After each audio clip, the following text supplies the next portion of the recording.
परमात्मा ने सारी की सारा आसमान और धरती एक बनाई है। पेड़ हैं तो सबके लिए एक जैसे हैं, पेड़ों की छाया है तो ये तो कभी भेद नहीं करते।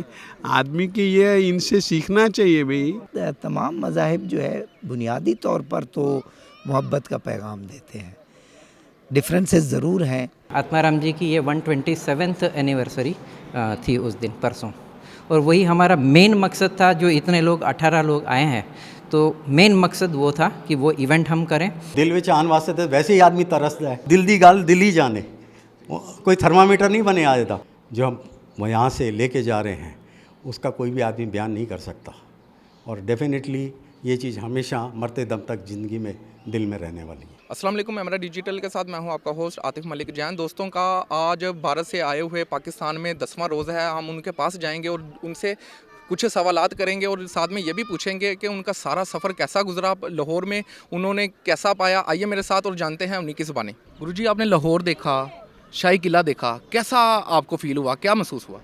कुछ भी महसूस नहीं हुआ, केवल दीवारें देखी, कुछ अंदर थोड़ी बहुत जो चित्रावली है वो देखी। वो शीश महल में हम गए और वहाँ पर जाकर के जिस तरीके से वो ओनेक्स पत्थरों का काम है, तो हमने ताजमहल में जिस तरीके का देखा था वैसा काम वहाँ पर भी है। हाँ, वहाँ पर हमने यह ज़रूर देखा कि यहाँ पर ज़रा काम ताजमहल से हमको बारीक लगा, ये हम कह सकते हैं। तो ये सारा सफ़र लाहौर का क्या जज्बात थे जब आप आए? कैसा इधर आके आपने क्या महसूस किया? अच्छा लगा?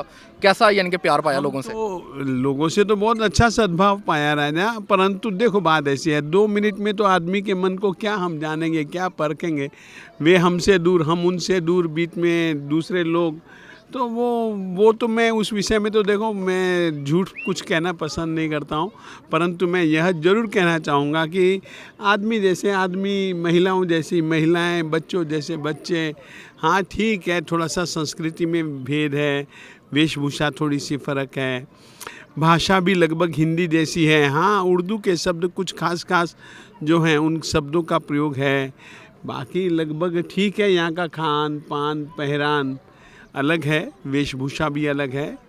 यहाँ पर मकान भी कुछ अलग डिजाइनों के हैं, ये हमने देखा खास। सफ़र के बाद दोनों मुल्कों की कौम को क्या पैगाम देंगे एंड पे? भैया बात ऐसी है, ये मेरा विषय तो नहीं है कि दोनों मुल्कों की पैगाम को, बस हम पैगाम तो यही है कि जो परमात्मा ने सारी की सारा आसमान और धरती एक बनाई है, और प्रकृति की जितनी भी चीज़ें हैं वो सब के लिए एक हैं। जैसे ये धूप है तो सबके लिए एक जैसी है, हवा है तो सबके लिए एक जैसी है, पेड़ हैं तो सबके लिए एक जैसे हैं, पेड़ों की छाया है तो ये तो कभी भेद नहीं करते।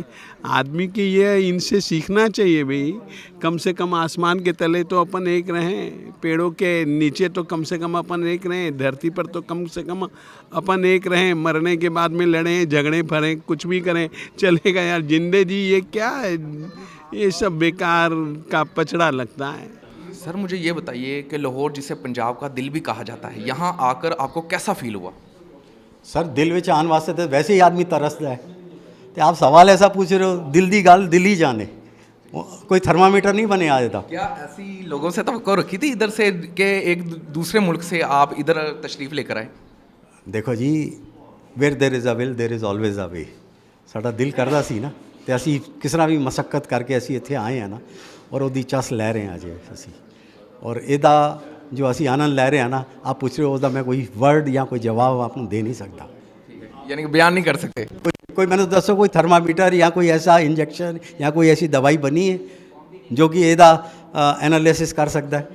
लोगों से उस तरह का यानी कि आपको प्यार मिला, फिर है ना प्यार कि आदमी सोच ही नहीं सकता। महसूस नहीं होने दिया कि आप दूसरे। मैं तो आगे रह के, भाईजान बोतल पी के जाओ, भाईजान जूस पी के जाओ, भाईजान कुल्फा खा के जाओ, साढ़े अपने देश में नहीं लभदा।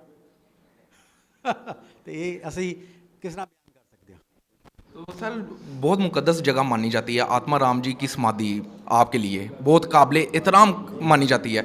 तो मुझे ये बताएं कि आत्माराम जी की समाधि पर पहुंचकर, उनके गेट पर पहुंचकर आपने कैसा फील किया, क्या जज्बात है उस वक्त आपके? जिस तरह आप मक्का जाके जो सोचते हो वही साढ़े आत्माराम जी के वास्ते हैगी सोच। जाहिर है कि एक मशक्कत करनी पैंदी है, बड़ा 75 साल में एक आदमी भी इत्थे नहीं आया।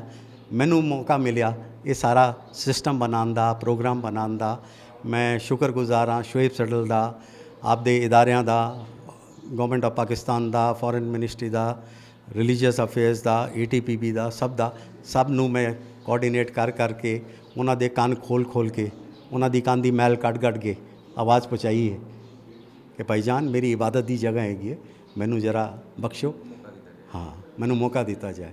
तो उन्होंने देखा कि ये पागल आदमी है, इनू जान दो, एक बार परेशान होएगा तो वापस आ जाएगा। तो लास्ट में यानी कि आप बताएं कि लाहौर में आकर आपको वो चीज़ें, वो जज्बात, वो खुशियाँ, वो मोहब्बत मिली फिर जो आप एक मैसेज की सूरत में कन्वे कर सकें? जाहिर है जो हम यहाँ से लेके जा रहे हैं उसका कोई भी आदमी बयान नहीं कर सकता, और डेफिनेटली ये चीज़ हमेशा मरते दम तक ज़िंदगी में दिल में रहने वाली है। ठीक है, इन फ्यूचर आप क्या देखते हैं, क्या इसी तरह यानी कि ये सिलसिला जारी रहेगा आपका आना जाना इस तरह? देखिए जहाँ तक मैं समझता हूँ यहाँ 3-4 चीज़ें मैं समझ पाया हूँ। एक तो हुक्मरान है, उनकी सोच अलग है, एक मिलिट्री है उसकी सोच अलग है, आवाम कोई भी नहीं चाहती, वो ये चाहती है कि हम आएँ जाएँ, मोहब्बत बाँटें और इस चीज़ का जितना लुत्फ़ ले सकते हैं ले सकें। अब ये है, ये बैरियर में थोड़ा सा हमको काम करना पड़ेगा और उनको विश्वास बताना पड़ेगा। हम लोग वही हैं सारे, कोई फ़र्क नहीं है लोगों में। ये जो दरारें जो बीच में पड़ी हैं ये आती रही हैं, जाती रहेंगी, जब आई है तो हम उसको मिटा भी सकते ये हैं, सिलसिला थमना नहीं चाहिए। नहीं टूटना चाहिए। सर मुझे ये बताइएगा कि लाहौर में आकर आपका ये सारा जो प्रोसीजर था कैसा रहा? बहुत बढ़िया रहा। हम 21 तारीख को आए थे लाहौर और यहाँ 2 दिन रुकने के बाद में हम गए थे गुजरावाला में 4 से 5 दिन हम थे और वहाँ पर 28 तारीख को बहुत बड़ा इवेंट हुआ था और उसमें मेंबर ऑफ़ नेशनल असेंबली से लेकर असिस्टेंट कलेक्टर, ETPB के ऑफिसर्स एंड वेरियस अदर हमारे फ़िलोसॉफ़ी वाले स्कॉलर्स, प्रोफेसर्स, रिसर्चर्स, ये सारे लोग आए थे, जर्नलिस्ट आए थे, आप लोग भी आए थे वहाँ पर। यस, तो बहुत बड़ा इवेंट रहा था और हमने खूब एंजॉय किया। आत्माराम जी की ये 127th एनिवर्सरी थी उस दिन, परसों, और वही हमारा मेन मकसद था। जो इतने लोग 18 लोग आए हैं तो मेन मकसद वो था कि वो इवेंट हम करें और वहाँ से फिर वापस लाहौर आए हैं और कल हमारे गुरुजी और काफ़ी लोग उनके साथ में वापस इंडिया जाएंगे।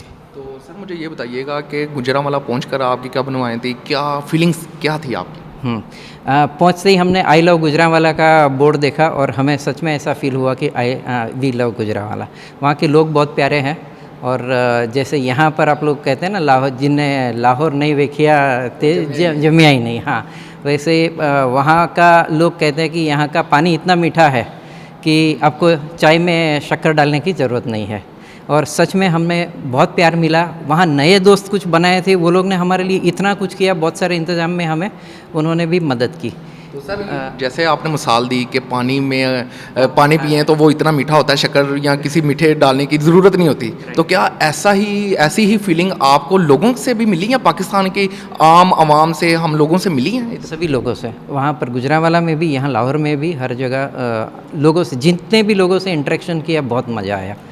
वहाँ पर हम एक एस ग्रुप ऑफ कॉलेजेस है, उनके प्रिंसिपल से भी मिले जो एक इस्लामिक स्कॉलर भी है, तो उनसे भी हमने इस्लामिक फ़िलोसॉफ़ी के बारे में भी डिस्कशन किया। तो बहुत फ्रूटफुल रहा ये डिस्कशन।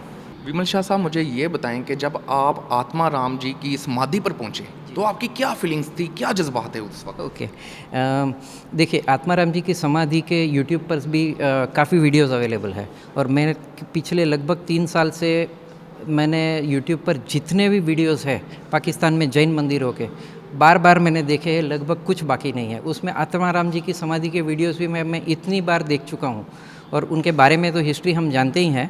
तो जब मैंने वो समाधि देखी तो ऐसा लगा जैसे यहाँ पर तो मैं बहुत बार पहले आ चुका हूँ, लेकिन फिर भी वो सारा वीडियो के ज़रिए था। अब मैं प्रत्यक्ष यहाँ पर आया तो बहुत ही अच्छा लगा उस वक्त, और अंदर दर्शन करते वक्त ऐसा ही लगा कि ऊपर से गुरुजी का आशीर्वाद हमारे पर बरस रहा है। तो विमल शाह साहब मुझे ये बताएं कि इन फ्यूचर आप क्या देखते हैं, क्या इसी तरह ही आप दोबारा आएंगे, क्या यानी कि मामला तो? डेफिनेटली ये फर्स्ट स्टेप है इंडिया पाकिस्तान रिलेशनशिप में जैन्स का एक डेलीगेशन अभी आया है। This is the first step and this is the beginning for a long journey. तो इसके आगे हम और लोगों को भी लेकर आएंगे एंड नॉट ओनली आत्माराम जी समाधि, हम और भी 2-4 ये सिलसिला रुकेगा नहीं, ये सिलसिला इसी तरह फिर जारी आप रखेंगे? यस, हम और भी कुछ लोकेशंस आइडेंटिफाई करेंगे जो हमारे लिए बहुत महत्व रखते हैं और हर जगह हम लोगों को लेकर आएंगे डेफिनेटली। जी, हमारे साथ मौजूद हैं डॉक्टर जमील अहमद साहब, जो कि तमाम मज़ाहिब पढ़ाते हैं, उनको लोगों के लिए स्टडी करवाते हैं। तो हम इनसे बात करेंगे और जानने की कोशिश करेंगे कि वो इस सारे मामले को किस नज़र से देखते हैं। जी, अस्सलाम वालेकुम सर, बहुत शुक्रिया आपका टाइम देने के लिए। तो हमें बताएं कि अब तक आपने इस सारे मज़ाहब पर कितनी रिसर्च कर ली हुई है? बुनियादी तौर पर बात यह है कि रिसर्च तो हमारे यहाँ होती रहती है और मैं बहाउद्दीन ज़करिया यूनिवर्सिटी में इस्लामिक स्टडीज़ का टीचर हूँ, उस्ताद हूँ। तो हमारे सब्जेक्ट के अंदर एक और सब्जेक्ट होता है, उसे कहते हैं कंपैरेटिव स्टडी ऑफ रिलीजन्स, जिसमें हम दुनिया के जो बड़े मज़हब हैं वो हम अपने इस्लामिक स्टडीज़ के तलबा को उनके बारे में आगाही देते हैं, जिनमें जूडाइज़्म है, क्रिश्चियनिटी है, हिंदुइज़्म है, बुद्धिज़्म है, जैनिज़्म है, सिखिज़्म है। सर, ये कितने अरसे से आप ये कर रहे हैं? मैं तकरीबन 2014 से बहाउद्दीन ज़करिया यूनिवर्सिटी में ये मैं पढ़ा क्या रहा हूँ। निचोड़ निकाला है आपने? बात यह है कि ये तमाम मज़ाहिब जो है बुनियादी तौर पर तो मोहब्बत का पैगाम देते हैं। डिफरेंसेस ज़रूर हैं और हर एक को अपने रिलीजन के साथ जो है मोहब्बत और उसके साथ रहना है, लेकिन अब जब एक दुनिया ग्लोबल विलेज बन गई है, वहाँ और भी हमें ज़्यादा ज़रूरत है कि हम दूसरे रिलीजन्स के बारे में जानें, बजाय इसके कि हम जो है प्रोपेगेंडे का शिकार हूँ, नफ़रत का शिकार हूँ। हम इन मज़ाहिब के बारे में जो वो कहते हैं अपने मज़हब के बारे में हम उनसे जानें। अगर कोई इस्लाम के बारे में जानना चाहता है तो वो हमसे आकर जाने, हमारे बारे में ऐसे स्पेकुलेशंस ना करें। वो जो हमारे मज़ाहिब के उलमा हैं उनसे जानें। तो मेरी कोशिश ये होती है कि ये लोग जब आए हुए हों तो इनसे मिलकर इनके रिलीजन के बारे में सीखा जाए और वो बातें फिर अपने तलबा को जो है वो बताई जाएँ। जी नाज़रीन, जैसा कि आपने डॉक्टर जमील अहमद साहब की भी बात सुनी, साथ साथ जैन दोस्तों की भी बात सुनी। उनका कहना था कि हम जैसे ही लाहौर में दाखिल हुए, हमें महसूस ही नहीं हुआ कि हम एक दूसरे मुल्क में हमने कदम रख लिया है और हमें वो प्यार मिला जो कि हम तवक्का भी नहीं रखते थे। इसी के साथ अपने होस्ट आतिम अली को इजाज़त दीजिएगा। अल्लाह निगहबान।